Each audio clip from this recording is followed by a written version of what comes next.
Miles 2017 adalah sebuah film yang menceritakan tentang seorang wanita bernama Dana yang harus menghabiskan hidupnya di rumah sakit. Lambat laun banyak kejadian hal yang tidak terduga Dana alami. Nah, bagaimanakah kisah selanjutnya? Bagi yang penasaran, yuk langsung aja ambil posisi rebasan.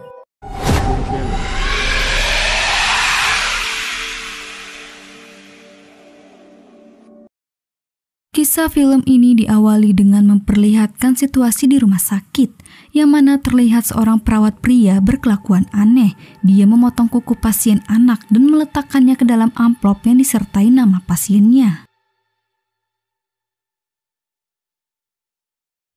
Di scene selanjutnya diperlihatkan seorang ibu rumah tangga bernama Dana Milgren.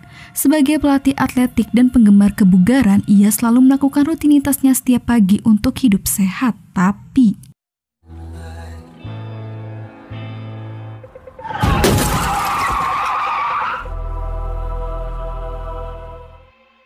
akibat tidak fokusnya Dana, ia pun harus menjadi korban tabrak lari, menyebabkan dia koma selama 2 minggu. Dan ketika dia terbangun di rumah sakit, mendapati tubuhnya lumpuh. Sulitnya bernapas dan berbicara mengharuskan dia terhubung ke ventilator medis melalui tabung pelacak, serta banyak luka di tubuhnya. Dana pun hanya bisa pasrah berbaring tak berdaya. Namun untungnya suaminya Steve dan anaknya Gemma sering datang untuk menjenguk dan menghiburnya selama Dana koma. Lalu Steve memberikan Dana alat bantu ucapan untuk memudahkan Dana berkomunikasi. Steve membantu Dana menyesuaikan diri dengan alat tersebut dan meyakinkan Dana bahwa dia pasti akan sembuh dan agar bisa segera pulang.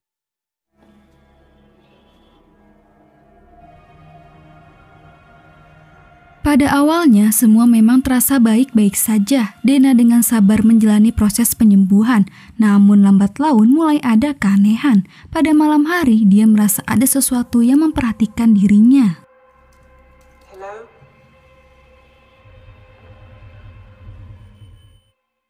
Ia pun melaporkan kejadian tersebut ke asisten perawat Trevor. Dengan segera, Trevor memeriksa kamar untuknya di pagi hari. Tapi sayangnya, dia tidak menemukan apapun.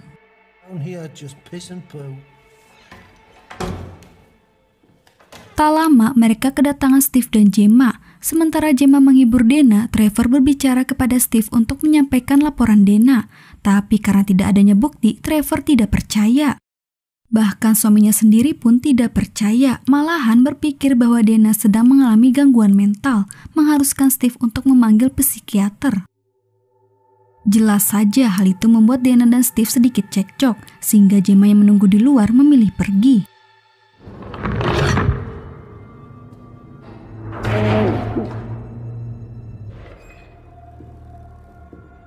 Ketika Gemma menjelajahi rumah sakit, dia tidak menyadari bahwa sosok hantu sekilas muncul dan mengamati dia. Namun saat ingin kembali,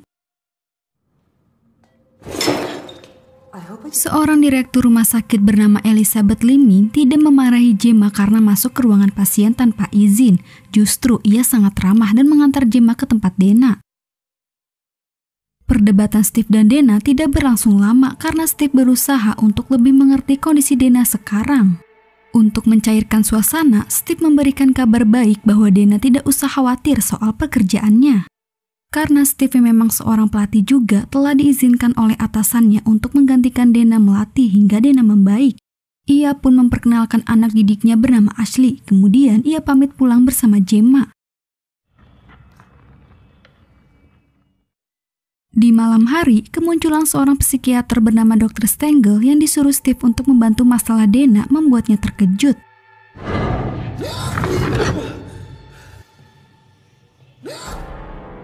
Sambil berbincang satu sama lain, Dana memberitahu bahwa ia sempat tewas. Hal itu dibenarkan Dr. Stengel. Memang sebenarnya saat Dana mengalami kecelakaan, ia meninggal selama 2-3 menit sebelum para medis menyelamatkannya. Ya, bisa dibilang Dana ini mati suri. Tapi Dana tidak mengingat kejadian tersebut. Ia hanya mendengar suara orang mati di sekitarnya, menggenggamnya, dan menariknya jatuh. Itulah alasan Dana sekarang diganggu oleh sosok tak kasat mata. Dana merasa sedikit kesal dengan orang-orang yang tidak percaya terhadap dirinya. Maka dari itu, ia lebih baik menulis curhatannya termasuk rindu terhadap Gemma. Lalu saat Dana tertidur,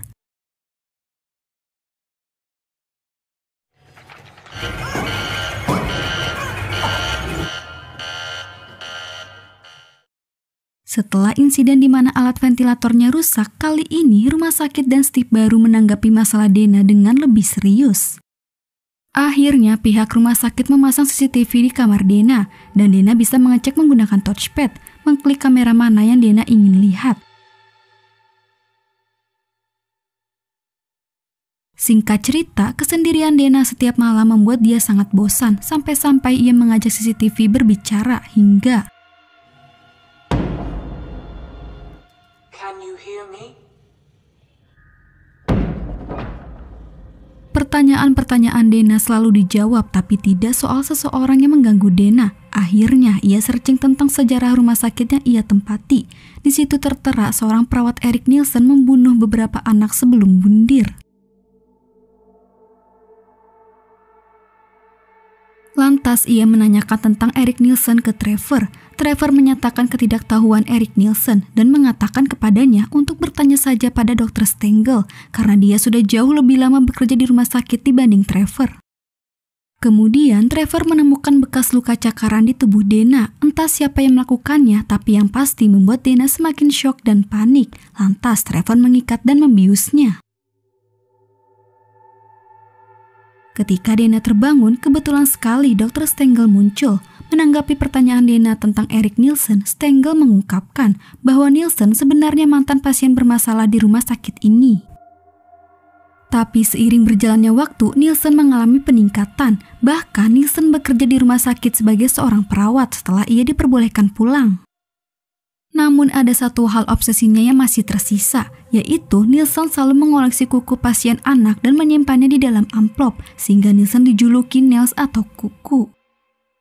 Kebiasaannya itu pun justru membuat dia dituduh sebagai pembunuh walaupun tidak adanya bukti setelah pihak rumah sakit menemui pasien anak tewas secara tidak wajar.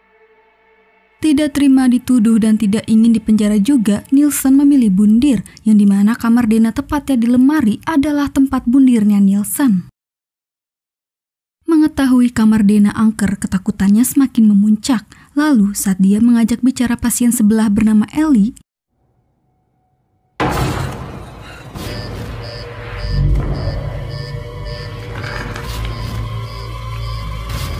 Nels menghilang ketika panggilan darurat memaksa Trevor menghampiri Dana. Keesokan paginya, Dana membuktikan kejadian semalam kepada Steve, tapi anehnya Steve tidak melihat apapun selain Trevor. Bahkan Trevor mengatakan ia juga tidak melihat, namun nyatanya Trevor berbohong. Ia mengatakan kepada Elizabeth bahwa ternyata Trevor merasakan kehadiran Nels. Sama halnya seperti Dana, cerita Trevor pun tidak dipercaya oleh Elizabeth. Di basement, ketika Trevor menemukan catatan lama Erik Nielsen, ia melihat rekaman langsung dirinya di mana Nels menyerangnya dan membunuh Trevor di luar layar.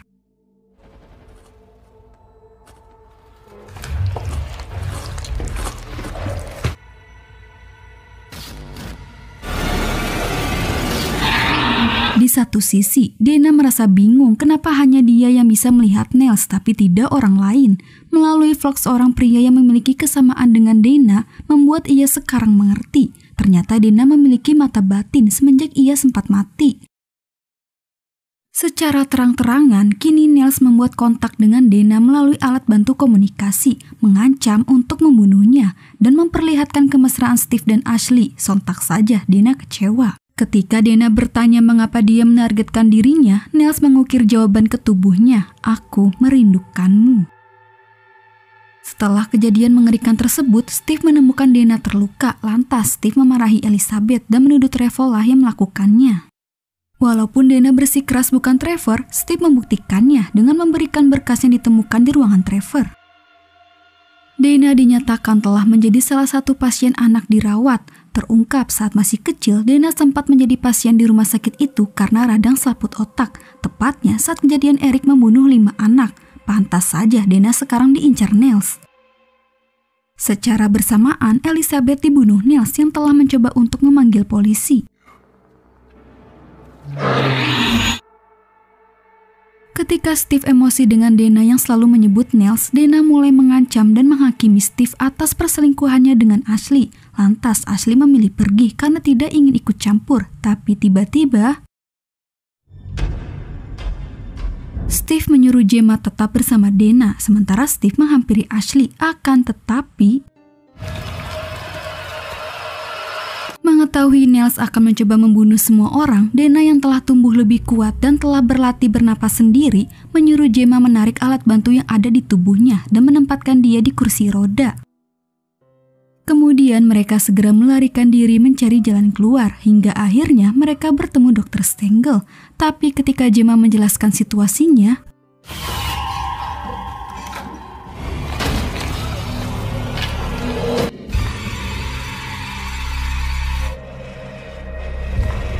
Dana berpikir kemanapun ia kabur, Niles pasti akan terus mengejarnya. Jadi dia rela mengorbankan dirinya untuk menyelamatkan Gemma.